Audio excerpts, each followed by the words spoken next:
नमस्कार, the city news के इस खास कार्यक्रम एक मुलाकात में आप सभी का स्वागत है। आज हम आपकी मुलाकात करवाने जा रहे हैं बेटी बचाओ बेटी पढ़ाओ चैरिटेबल ट्रस्ट के राष्ट्रीय अध्यक्ष डॉक्टर अजय लक्ष्मीकांत दुबे जी।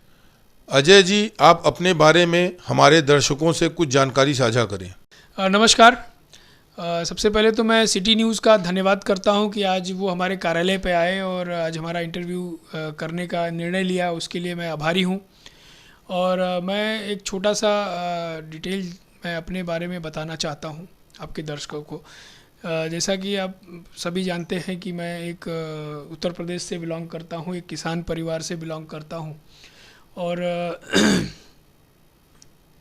वहाँ से 1990 में हम लोग मीरा रोड मतलब मुंबई आए और यहाँ पे कुछ हमारी पढ़ाई लिखाई जो है यहाँ पे भी हमने की। इसके बाद हम लोग मीरा रोड शिफ्ट हुए और इसके बाद यहाँ से हमने अपना बिज़नेस का एक करियर चालू किया और रियल एस्टेट में हम लोग पिछले 30 साल से काम कर रहे हैं। और उसके साथ साथ सामाजिक कार्यों में भी मैंने काफ़ी रुचि ली है, चूँकि हमारा सर्कल, हमारे परिवार में भी कई ऐसे लोग हैं जो पॉलिटिकल फील्ड से भी थे और उनको देख के बहुत सारी ऐसी प्रेरणा मिलती थी। और उसके बाद वो धीरे धीरे वो चीज़ें मैंने भी स्टार्ट की और उसके साथ साथ आज की तारीख में हम लोग यहाँ पे मीरा रोड में रह के और सामाजिक स्तर पे जितना हो सकता है हम लोग काम करते हैं। आपकी संस्था बेटी बचाओ बेटी पढ़ाओ चैरिटेबल ट्रस्ट का मुख्य उद्देश्य क्या है? बेटी बचाओ बेटी पढ़ाओ चैरिटेबल ट्रस्ट का मुख्य उद्देश्य ये है। सबसे पहले तो मैं बताऊं कि इसकी शुरुआत कैसे हुई। आप सभी को पता होगा, जब नरेंद्र मोदी जी हमारे देश के जो प्रधानमंत्री हैं, जब 2014 का चुनाव हुआ और उसके बाद उन्होंने एक अभियान चलाया बेटी बचाओ बेटी पढ़ाओ, तो उस चीज़ को मैंने उस टाइटल को मैंने रजिस्टर किया। और चूँकि मैं उत्तर प्रदेश से बिलोंग करता हूँ तो ऐसी बहुत सारी समस्याएं मैं अपने जीवन में मैंने देखी है, घर परिवार में देखी है, जो बेटियों को लेके जो एक दोहरा मापदंड हमारे उत्तर प्रदेश हो, चाहे राजस्थान हो, चाहे ऐसे बहुत सारे स्टेट्स हैं जहाँ पे इस तरीके से बेटियों को लेके एक दोहरा व्यवहार, या उनको ऐसा लगता है कि बेटी हो गई तो बोझ हो गई, या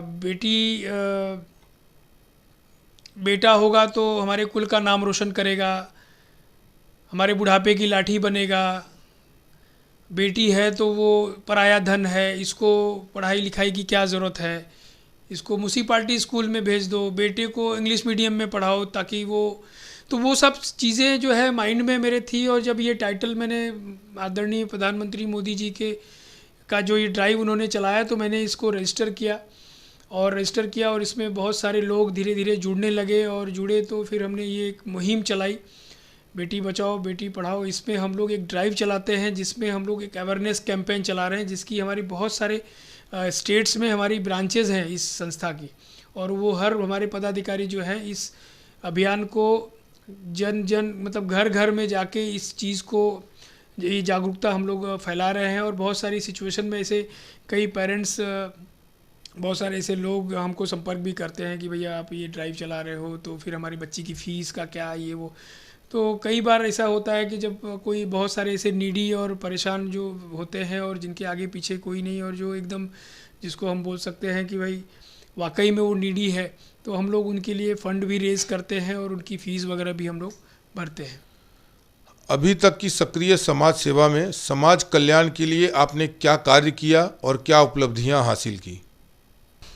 मैं आपको बताऊं कि समाज सेवा में मैं पिछले 15 साल से हूं और बहुत सारे ऐसे कार्य किए हैं समाज हित के लिए। और उसमें उपलब्धियां अगर मैं दिखाऊं या बताऊं तो बहुत लंबी फहरिस्त है। उसके मैं बताऊंगा कि आप जो भी मेरी उपलब्धियां देख रहे हैं वो यहाँ पे हमारे ऑफिस में मैंने बड़ा संजो के रखा है।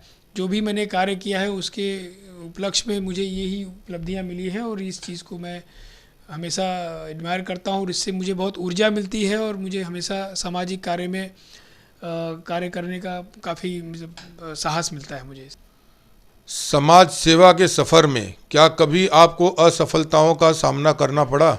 फ़िलहाल तो ऐसा नहीं, लेकिन हाँ कहीं कहीं जो है थोड़ा सा सराहना भी जब समाज में मिलती है तो कहीं ना कहीं फिर हमको उसका अपमान भी कहीं ना कहीं झेलना पड़ता है। बहुत सारी ऐसी जगहों पे किसी न किसी पार्टी के या किसी न किसी कॉम्पिटिटर के बिहाफ में बहुत सारी ऐसी चीज़ें जो होती हैं, कभी कभी सुनना भी पड़ता है। बहुत सारे लोग टारगेट भी करते हैं, लेकिन मैंने कभी भी उस चीज़ को गंभीरता से नहीं लिया। मैं हमेशा, हमारा गोल जो है वो हम लेके चलते हैं। उसमें बहुत सारे लोग जो है उसका गलत अर्थ निकालते हैं। बहुत सारे लोग जो है उसके बारे में बहुत कुछ अलग नेगेटिव ही बात करते हैं। बहुत सारे ऐसे कुछ मीडिया कर्मी हैं, कई बार किसी मुद्दे को लेके बहुत उछाला भी है, तो उससे मुझे और प्रेरणा मिलती है और मैं अपने हिसाब से अपने दिशा में जो मुझे सही लगता है वो मैं हमेशा करने की कोशिश करता हूँ। आपकी नज़र में राजनीति के क्या मायने हैं? मेरी नज़र में राजनीति के मायने बहुत हैं, लेकिन चूंकि मैं आज की परिस्थिति देख रहा हूँ, जिस तरीके से राजनीति लोग कर रहे हैं और उसके पीछे उनकी जो मंशा है वो मुझे नहीं समझ में आती है। लेकिन अगर राजनीति अगर करना है और वो समाज के, अपने देश के हित के लिए जो भी अगर निर्णय लिया जाए और वो किया जाए तो वो सही रहेगा। बहुत सारे लोग ऐसे हैं जो अपने पर्सनल स्वार्थ के लिए राजनीति कर रहे हैं, जिसमें उनका व्यक्तिगत बहुत कुछ रहता है और उसके अलावा मतलब समाज में जो भी कार्य करने की एक लोगों की जो एक चाहत होती है राजनीति में आने के बाद, वो मुझे लगता है वो दिशाहीन हो जाते हैं और वो पर्सनल व्यक्तिगत उसमें होते हैं। बाकी राजनीति के बहुत सारे ऐसे मायने हैं। राजनीति अगर किया जाए तो उसमें देश का, हमारे समाज का अगर ढंग से करते हैं तो बहुत उसमें भला होता है। क्या आपको लगता है राजनीति में सफल होने के लिए एक गॉडफादर की ज़रूरत होती है? गॉडफादर की ज़रूरत होती है और नहीं भी होती है। अगर आप एक सच्चे कार्यकर्ता हैं और आपको करने की इच्छा है, तो अगर जो भी पार्टी के या जो भी समाज के जो भी लोग हैं, बुद्धिजीवी लोग हैं, अगर वो देख रहे हैं कि हाँ ये व्यक्ति के अंदर पोटेंशियल है, ये काम कर रहा है, तो ऐसे जो वरिष्ठ हैं, बैठे हैं ऊपर, उनको खुद ऐसे लोगों को जो है चुन के लाना चाहिए, उनको मौका देना चाहिए कार्य करने का। बाकी गॉडफादर जो होते हैं वो खाली यही एक्सपेक्ट करते हैं कि उनकी चमचागिरी करो, और वो बहुत सारे ऐसे समाज में लोग हैं जो आज उस स्तर पे काम करने के लिए तैयार नहीं है। हाँ, अगर कोई जेन्युइन तरीके से अगर उनको प्रोत्साहित करता है और उनको सपोर्ट करता है तो वो कार्यकर्ता जो है आगे चल के बहुत अच्छा समाज के लिए काम कर सकता है। आप राजनीति में अपना आदर्श किसे मानते हैं? राजनीति में मैं आदर्श जो है आज की तारीख में, पहले तो मैं इतना राजनीति से जुड़ा तो था, लेकिन मुझे राजनीति का कोई इतना शौक़ नहीं है। मैं अपने जस्ट सोशल वर्क में मैं ज़्यादा इन्वॉल्व रहता हूँ। लेकिन जी हाँ, मैं हमारे देश के जो पंत प्रधान हैं, मैं उनको मेरा आदर्श मानता हूँ। आप एक रियल एस्टेट संस्था foundation of Mira Bhayandar property dealer association के अध्यक्ष हैं। तो जैसे कि देख रहे हैं आप कि लॉकडाउन लगा हुआ है, प्रॉपर्टी मार्केट सब गिर चुके हैं, पब्लिक के पास इन्वेस्ट करने के पैसे नहीं हैं, तो ऐसे में क्या लग रहा है कि मीरा भाईंदर में प्रॉपर्टी की स्थिति क्या है इस समय? मार्केट गिर चुकी है, मैं इससे बिल्कुल डिनाई करता हूँ, क्योंकि रियल एस्टेट, मेरे नज़र में रियल एस्टेट ही रियल है और बहुत अच्छे से ये फिर से बाउंस बैक करेगा मार्केट में। इसके पहले भी आपको सभी को पता है कि पिछले 1 साल से भी कोरोना का दौर चल रहा था, लेकिन मार्केट खुली, सरकार ने बहुत सारी ऐसी नीतियाँ लाई और इसके लिए मैं महाराष्ट्र राज्य सरकार को मैं धन्यवाद करता हूँ कि उन्होंने रियल एस्टेट को अप करने के लिए उन्होंने जो स्टैम्प ड्यूटी का और ऐसे बहुत सारे स्कीम्स लाई जो हमारे ग्राहकों के लिए बहुत ही अच्छा था, और उस वजह से मार्केट काफ़ी अच्छा कमबैक किया और अभी भी मार्केट जो है बहुत अच्छा कमबैक करेगा, ये ऐसा मेरा मानना है। क्योंकि हम लोग आए दिन बहुत सारे ऐसे मीटिंग्स और हमारे बिल्डर के साथ हमारी जो है कोऑर्डिनेशन चल रही है, कस्टमर्स भी स्थिर है, उसके अंदर कोई ऐसा पैनिक सिचुएशन नहीं है। उनको भी मालूम है कि मार्केट जो है वापस से कमबैक करेगी और अच्छा कमबैक करेगी। भविष्य में होने वाले नगर पालिका चुनाव को आप किस तरह देखते हैं? भविष्य में जो हमारे मीरा भाईंदर का जो चुनाव होने वाला है उसके लिए मैं बहुत ही पॉजिटिव हूँ और मुझे ऐसा लगता है कि जो भी पार्टियाँ अपना अपना कैंडिडेट उतारेंगी और वो कैंडिडेट अगर चुन के आते हैं तो वो हमारे मीरा भाईंदर के लिए अच्छा कार्य करें, ऐसी ही उनसे अपेक्षा है। आप एक समाज सेवक हैं, एक व्यवसायी हैं, तो क्या आप नगर पालिका चुनाव लड़ने के इच्छुक हैं?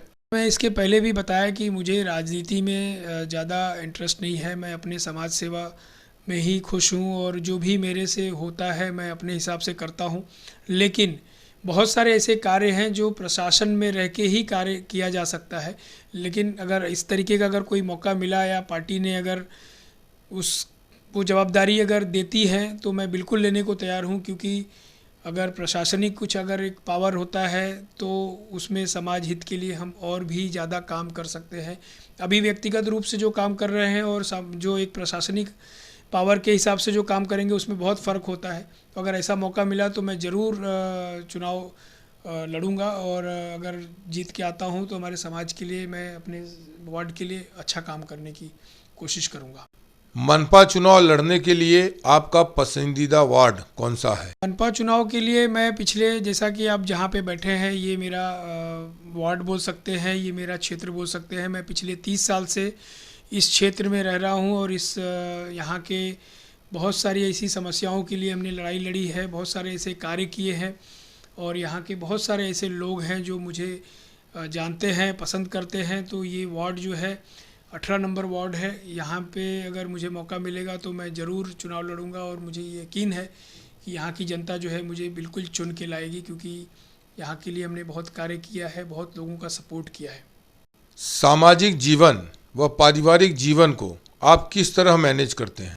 सामाजिक जीवन और पारिवारिक जीवन को दोनों साथ में करना बड़ा ही कठिन होता है। बहुत सारी ऐसी समस्याएं कभी कभी निर्माण हो जाती हैं जिसको कंट्रोल करना बड़ा मुश्किल होता है, लेकिन फिर भी बैलेंस करते हैं। और चूँकि मुझे सामाजिक जीवन जीना भी मुझे अच्छा लगता है और मैं पारिवारिक जीवन भी मेरा बहुत संपन्न है, सुखी है, तो मैं कोशिश करता हूँ कि ऐसे परिस्थिति में मैं दोनों का समन्वय बना के और बैलेंस बना के मैं चलूँ।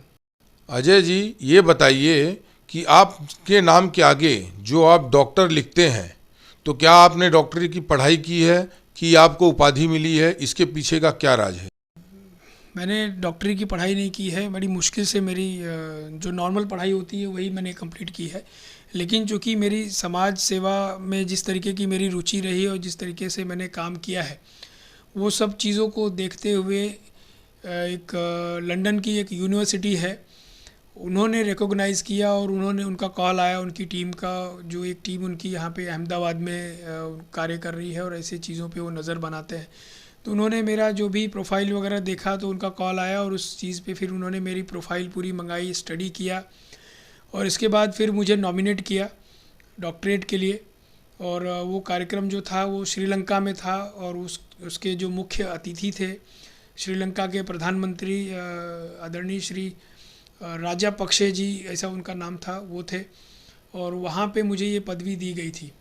और यही सब मेरे समाज सेवा और जो भी मैंने ये कार्य किया उसके उपलक्ष्य में, तो इसलिए मैं वो डॉक्टर अपने नाम के आगे तब से मैं लगाने लगा हूँ। अभी तक की यात्रा में आप किस किस को धन्यवाद देना चाहेंगे जिन्होंने आपका साथ दिया? सबसे पहले तो मैं हमारे जितने भी हमारे इस ट्रस्ट के कार्यकर्ता हैं, हमारे बहुत सारे ऐसे फ्रेंड्स हैं, बहुत सारे ऐसे हमारे मेंटोर्स हैं, उन सब का मैं धन्यवाद करना चाहूँगा। और ख़ास करके मैं बोल रहा हूँ ख़ास करके इसलिए क्योंकि सबसे ज़्यादा सपोर्ट, सहयोग जो रहा है वो मेरी धर्म पत्नी का रहा है और उन्होंने बहुत मुझे इसमें मोटिवेट किया है, बहुत सपोर्ट किया है, बहुत भरोसा किया है और उसी की वजह से आज मैं ये सब कर पा रहा हूँ। तो मैं विशेष करके मैं मेरी धर्मपत्नी, मेरे माता पिता और मेरे सभी उन सहयोगियों का धन्यवाद करूंगा जिन्होंने मेरे कंधे से कंधा मिला के और मुझे यहाँ तक पहुँचाया। इस साक्षात्कार के द्वारा आप पाठकों को कुछ संदेश दें। मैं सबसे यही कहना चाहूँगा कि फ़िलहाल इस पैंडेमिक सिचुएशन में, इस महामारी में आप सभी जो है अपने अपने घरों में रहें, सोशल डिस्टेंसिंग का बिल्कुल ख्याल रखें, सैनिटाइज़र हमेशा अपने पास रखें, मास्क लगाएं और वैक्सीन वगैरह का जो प्रोसीजर चल रहा है अपने नंबर आने पे जाके वैक्सीन लें और जितना हो सके सुरक्षित रहें, घर में रहें, यही मैं संदेश देना चाहता हूँ। Ajay ji, the city news से बात करने के लिए धन्यवाद। बहुत बहुत धन्यवाद। एक मुलाकात में हम विराम देते हैं। अब दीजिए मुझे भी इजाज़त। हम फिर हाजिर होंगे एक नई मुलाकात के साथ। तब तक के लिए नमस्कार।